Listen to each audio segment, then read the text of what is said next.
एक ताकतों को सत्ता से दूर रखने का ये जो रोना रोया जाता है, ये रोना कितना कितना उचित आप मानते हैं? चाहे सपा हो चाहे बसपा हो, कोई कांग्रेस ब्यूरो ऑफ इन्वेस्टिगेशन की तरफ बात क्यों नहीं कहता, जिसका असली नाम CBI central bureau of investigation है, जिसे लोग कांग्रेस ब्यूरो ऑफ इन्वेस्टिगेशन कहते हैं, कंफ्यूज्ड ब्यूरो ऑफ इन्वेस्टिगेशन कहते हैं, करप्ट ब्यूरो ऑफ इन्वेस्टिगेशन कहते हैं। मेरा ये कहना है कि ये तो इनका दिखावा है। हाँ। और इस हाथी के दांत दिखाने के और है, खाने के और हैं। हाँ। ये सांप्रदायिकता तो इनका बहाना है। हाँ। अपनी जान बचाना इनका पहला उद्देश्य है। हाँ। इन्होंने अभी मैं लंबी उदाहरण अभी आप दे रहे थे कि इतनी बार राखी बंधवाई, इतनी बार सरकार में समर्थन किया। इमरजेंसी का विरोध करने वाले माननीय मुलायम सिंह जी आज क्या मजबूरी है कांग्रेस को समर्थन देने के लिए? एफडीआई का विरोध करते हुए समर्थन देना चाहते हैं और मतदान के समय रणछोड़ दास की भूमिका में आना चाहते हैं। नहीं, और यूपीए 2 की डिनर पार्टी में 8,000 रुपए की थाली भी खाते हैं। एक जो प्लेट पर प्लेट की जो कॉस्ट वो 8,000 रुपए पड़ी। मोन्टेक सिंह जी कहते हैं इस देश में 26 रुपया 32 रुपया कमाने वाला रईस है और 8,000 रुपए की थाली पीएमओ में खाई जा रही है। ये कैसा समाजवाद है? इस पर बात होनी चाहिए। नमक हरामी करना चाहते हैं। अरे दम हो तो फिर जनता के सामने साफ साफ वोट करो ना, उसके समर्थन में क्या दिक्कत आ रही है? अगर एफडीआई के विरोध में हो तो वोट करो विरोध में, और एफडीआई के वाणी से विरोद करोगे और वोट से समर्थन में भागोगे तो ये दो तरफा बात नहीं चलने वाली है लक्ष्मी जी। और ये इस मतदान के अवसर पर ये दोनों दल बेनकाब हो जाएंगे जनता के बीच। लक्ष्मी जी, इस वक्त हमारे साथ रीता बहुगुणा जोशी जी भी हैं, हमारे लखनऊ स्टूडियोज में बैठी हैं। रीता जी, बहुत तल्ख बहुत कटु शब्दों का इस्तेमाल लक्ष्मीकांत वाजपेयी जी कर रहे हैं। हो सकता है कि अभी दोबारा अध्यक्ष चुने गए हो तो जोश ज्यादा हो, लेकिन जो बात है वो बात आमने सामने की है और कहीं ना कहीं बात सही भी नजर आती है। देखिए, सही नहीं, जिस तरह की चर्चा हो रही है मैं समझती हूँ थोड़ा हम लोग भ्रमित हो रहे हैं। देखिए, पिछले 15 साल से इस देश में अगर आप देखिए तो गठबंधन की सरकारों एक यथार्थ बन चुकी हैं। अब चाहे छोटा दल हो चाहे बड़ा दल हो, उसको अपने साथी चुनने पड़ते हैं। तो साथी चाहे सैद्धांतिक हो चाहे अवसर के अनुसार हो, क्षेत्रवाद पर हो, राष्ट्रवाद पर हो, सेकुलरिज्म पर हो, सोशलिज्म पर हो, किसी न किसी कारण तो एक होंगे या सीबीआई की वजह से। मुझे बोलने दीजिए। अगर गठबंधन सरकारें हैं तो और हमारा संघीय ढांचा है और उसमें क्षेत्रीय दल जीत जीत के आ रहे हैं, बड़ी बहुमत से आ रहे हैं, तो स्वाभाविक है भाई पार्टनरशिप तो होगी ना। अब अगर पार्टनरशिप हमारे संविधान के जो मौलिक सिद्धांत हैं, सेकुलरिज्म और सोशलिज्म, अगर इसके आधार पर एक होते हैं लोग तो इसमें बुराई क्या है? क्यों किसी को बुरा लगता है? प्रश्न ये है कि आप भी तो शिवसेना के साथ जुड़ते हैं, आप भी तो अपने पार्टनर्स खोजते हैं। तो अगर आपको नीतीश कुमार जी मदद करते हैं तो ठीक है, और मुलायम सिंह जी अगर यूपीए का साथ देते हैं तो आपको गलत लगता है। तो ये बिल्कुल गलत है और 5 साल सरकार चलनी चाहिए। अगर जनता ने 5 साल के लिए सरकार चुनी है तो सरकार को पूरा टर्म मिलना चाहिए। अगर इस परिस्थितियों में रोज आप सरकार गिराने की बात करेंगे तो आपका जनतंत्र बांग्लादेश और पाकिस्तान जैसा हो जाएगा। वाजपेयी जी, तो हमको ये देखना सरकार गिराने की कोशिश क्यों कर रहे हैं? भाई, सरकार को पूरा मौका दीजिए, जब आप सरकार में आइएगा तब अच्छा करके दिखाइएगा। नहीं, मैं बहन रीता बहुगुणा जोशी जी को ध्यान दिलाना चाहूंगा, गठबंधन की वो दुहाई दे रही हैं, तो गठबंधन का एक धर्म होता है और फिर वो एलाइज पार्टनर के भावनाओं का भी ध्यान रखता है। अगर समाजवादी पार्टी और बहुजन समाज पार्टी उसके एलाइज पार्टनर है या उसके समर्थन कर रही हैं और वो एफडीआई के विरोध में है, तो फिर कांग्रेस को क्या मजबूरी है कि एफडीआई को लागू करना? Vajpayee ji, this is not your cup of tea. अगर सपा और बसपा अलग अलग विचारधाराओं के होते हुए भी सरकार को समर्थन कर रहे हैं, तब आप चिंतित क्यों हैं? हम बिल्कुल चिंतित नहीं है। आप this is not your cup of T. आप तो अपनी पार्टी की बात कीजिए ना जी। भाई, सरकार को कौन समर्थन दे रहा नहीं दे रहा है, वो आपको क्यों नहीं दे रहे, ये आपकी चिंता का मूल होना चाहिए। नहीं, हमारी चिंता का मूल तो केवल इतना कि हम एफडीआई रिटेल का विरोध करेंगे और मतदान में भी भाग लेंगे और जनता के सामने ये चित्र स्पष्ट करना चाहेंगे इस मतदान के माध्यम से कि गरीब और बेरोजगार और जो छोटे दुकानदार हैं उनके हितों का नुकसान पहुंचाने में कांग्रेस ने अगुवाई की है और समाज पार्टी ने समर्थन किया है। 2002 में आपकी सरकार ने एफडीआई को बिना शर्त के भारत में लाने का विचार किया था। ठीक बात है। आप रुक जाइए, 1 मिनट रुक जाइए। और जहां तक एफडीआई रिटेल का सवाल है, कोई ब्लैंकेट किसी के ऊपर बोझा नहीं डाला जा रहा है। जो प्रदेश समझता है जरूरी नहीं उसको रहने दे। मैं कहती हूँ एफडीआई से 1 करोड़ से ज्यादा रोजगार सृजित होगा।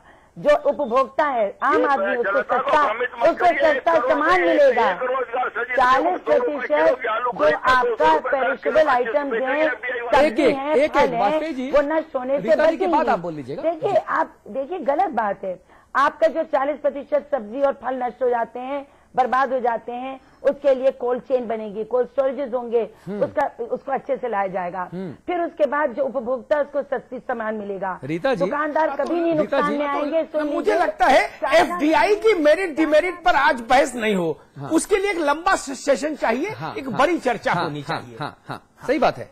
आज हम लोग उसके राजनीतिक संदर्भों पर चर्चा कर लें। जी रीता जी, हाँ, तो ये करिए ना, तो फिर कोई डिमेरिट की भी बात भी ना करे जी। अगर कोई डिमेरिट कहेगा तो मैं मेरिट की बात करूंगी, नहीं, वरना आप जो सवाल पूछेंगे उसका जवाब दूंगी। रीता जी, जब मैं एमबीए का स्टूडेंट होता था तब हमने पढ़ा था कि साहब 2 तरह की दशाएं होती हैं मार्केट में। एक होता है ओलिगोपोली, एक होता है मोनोपोली। मोनोपोली में जो एंड यूजर है हमेशा वो शोषित होता है, क्योंकि जब जिसकी मोनोपोली होती है, जैसे पोंटी चड्डा की उत्तर प्रदेश में मोनोपोली थी शराब में, तो वो कंपनियों की सस्ती शराब लेके और 20 रुपया महंगे दामों में बेचता था और पियक्कड़ों को लेना पड़ता था। वो सुनिए, वो मोनोपोली था। ओलिगोपोली में हर व्यक्ति सामने आता है, अपना प्रोडक्ट लेकर आता है और कंज्यूमर इज द किंग वाली अवधारणा आगे बढ़ती है।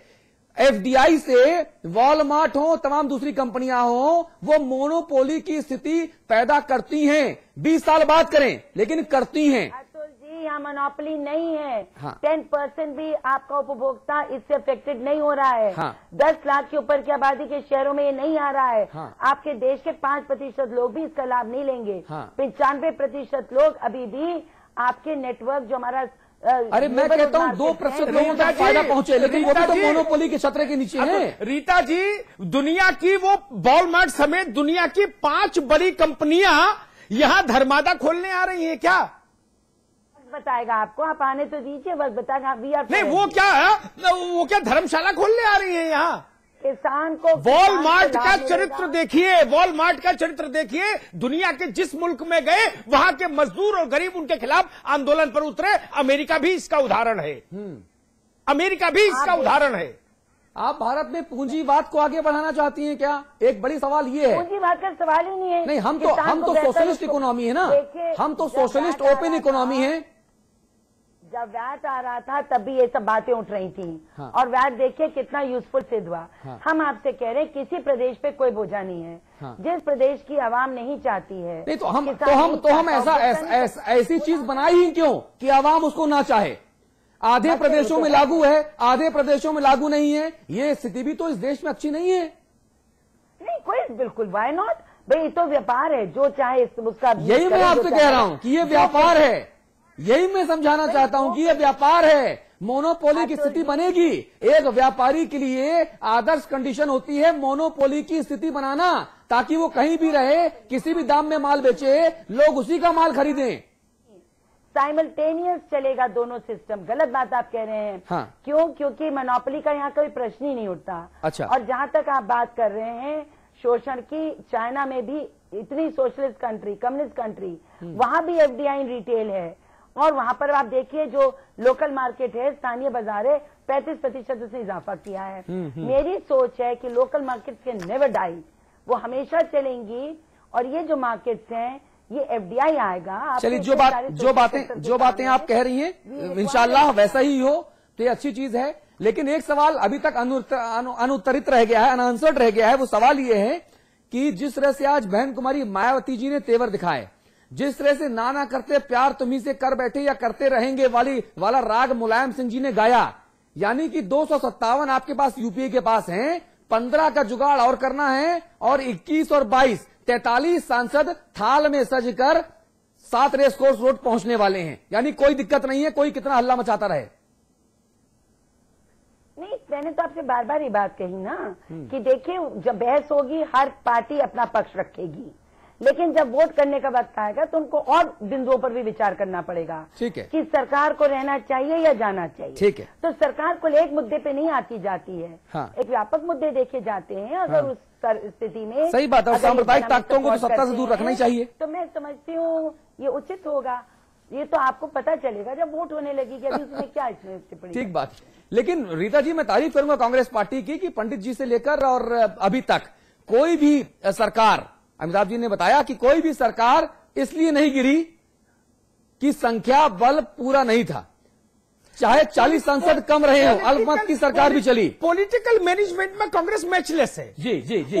मैंने नरसिंह राव का कार्यकाल देखा, 40 सांसद कम, भगवान की ऐसी कृपा राव साहब पर बरसी कि वो हर दिन सांसद बढ़ाते गए बिना चुनाव के। हाँ। और जब वो संसद से उनका कार्यकाल खत्म हुआ तो वो पूर्ण बहुमत की सरकार से विदा हुए। हाँ। अल्पमत सरकार की शपथ ली और पूर्ण बहुमत की सरकार से विदा हुए। राव साहब बताइए, ऐसा करिश्मा कोई भला दूसरा कर सकता है क्या? नहीं कर पाएगा जी। और इसीलिए सबसे लंबे वक्त तक कांग्रेस का ये मैनेजमेंट हमेशा रहा। कांग्रेस की हॉरोस्कोप में शायद ये व्यवस्था है। हाँ। ग्रहों की स्थिति ऐसी है। हाँ। कि राजनीतिक प्रबंधन में वह सरकार नहीं खोएगी। अमिताभ जी, आप हॉरोस्कोप की बात कर रहे हैं तो भारत और भ्रष्टाचार, इन दोनों की राशि भी एक है, दोनों भा से शुरू होते हैं। इसीलिए जब जब कांग्रेस का शासन आया या किसी और दल का शासन आया तो भ्रष्टाचार और भारत ने एक दूसरे का दामन नहीं छोड़ा। अमिताभ जी, संवाद की टिप्पणी का वक्त। देखिए, मैं इसमें हम लोग एफडीआई की मेरिट डिमेरिट पर चले गए, उसमें मुझे भी बहुत कुछ कहना था, तमाम उदाहरण देने थे, रीता जी के समक्ष कुछ बातें रखनी थी। खैर, उस पर हम लोग कभी और बहस करेंगे। पहले पार्लियामेंट जो भारत की सामूहिक मेधा का प्रतीक है वो अपना फैसला सुनाए, फिर हम लोग चर्चा करेंगे। मैं इसके पॉलिटिकल उस पर बात करूंगा। बस एक बड़े नेता है रामविलास पासवान जी, वो हर पार्टी की सरकार में मंत्री रह लिए, फिर भी वो धर्मनिरपेक्षता का झंडा अपने हाथ में लिए हुए हैं। लिए हुए ना रीता जी, जसवंत जी, है ना? प्रफुल्ल अपना ये चंद्रबाबू नायडू, वाजपेयी की सरकार को चलवाया उन्होंने। तब सुविधा थी तो वाजपेयी की सरकार के साथ थे। फिर उनको लगा कि नहीं, भारतीय जनता पार्टी ठीक पार्टी नहीं है, इसको रोका जाना चाहिए, तो वो तीसरे मोर्चे के अगुवा हो गए। ये जो कलाबाजी है ना, ये जनता समझ गई। और समझी नहीं होती तो कांग्रेस और भाजपा के सांसदों में बहुत फर्क नहीं ना नंबर में, लोकसभा में। ये इसका मतलब जनता समझ रही। अगर जनता ये समझती कि नहीं भाई, भारतीय जनता पार्टी अस्पृश्य है और देश के लिए खराब है, जैसा रीता जी कह रही, तो फिर उसका मैंडेट दिखता देश में कि उसके आते 5 और कांग्रेस को आते 300। तो समझ आता है भाई, ये बात समझ आ गई जनता के इस देश में। नहीं, कांग्रेस भी शासन कर रही है, भाजपा भी शासन कर रही है, और जो बाकी दल हैं वो अपनी सुविधा से। और देखिए, सत्ता का एक चमत्कार होता है, एक हनक होती है। इस बात को टेलीविजन पर तो कोई नहीं स्वीकार करेगा, लेकिन अंदर खाने सब स्वीकार करते हैं। राव साहब ने जब कांग्रेस चलाई, मैं कई अवसरों का गवाह हूं, तो राव साहब बोलते नहीं थे कुछ भी, लेकिन जो उनसे अकेले मुलाकात कर आता था वो उनके खिलाफ बोलना बंद कर देता था। अब जो लोग कुछ मुलाकात करके आए वो बताते थे कि कुछ ऐसी चीजें भी सामने आ जाती थी प्रधानमंत्री की ओर से जिनके बाद बोलने को कुछ बचता नहीं था। ये भी कारण है।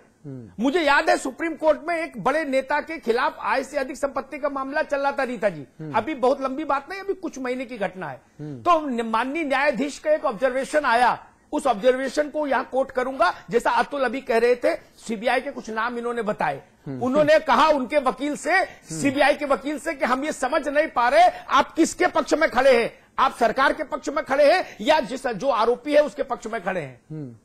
बोले कल तक आप दूसरी बात कह रहे थे, आज आप दूसरी बात कह रहे हैं। ये जो सीबीआई का ट्विस्ट है ना, ये पॉलिटिकली बदलता है। इसके उदाहरण मैं दे सकता हूं।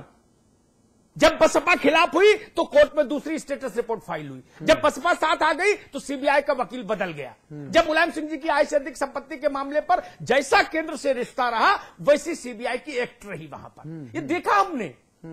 इसलिए ये महत्वपूर्ण होता है कि राजनीतिक मुद्दे राजनीतिक कसौटी पर कसे जाएं। उनमें प्रशासनिक दखल जब हो जाता है तो राजनीति थोड़ी सी गंदली हो जाती है। एफडीआई का मसला एफडीआई तक सीमित रहे, उस पर वोट हो, उस पर ईमानदारी से चर्चा हो, तब अच्छी बात समझ में आती है। लेकिन जब अदालतें इस ओर इशारा करती हैं तो हमको लगता है कि शायद कहीं कुछ ऐसा है जिसकी पर्देदारी है। ठीक बात है। अगर सुप्रीम कोर्ट ये कहता है सीबीआई के वकील से कि भाई आप लगातार छड़े रुष्टा छड़े तुष्टा क्यों होते हैं, तो इसका मतलब कुछ बात है। कागज तो वही है, उसी कागज पर सोमवार को आप खिलाफ है और मंगल को पक्ष में है।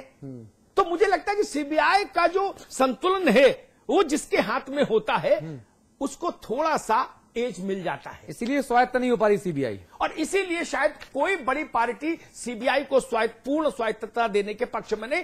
आज भी सीबीआई इतने वर्षों के बाद भी दिल्ली पुलिस स्पेशल एक्ट के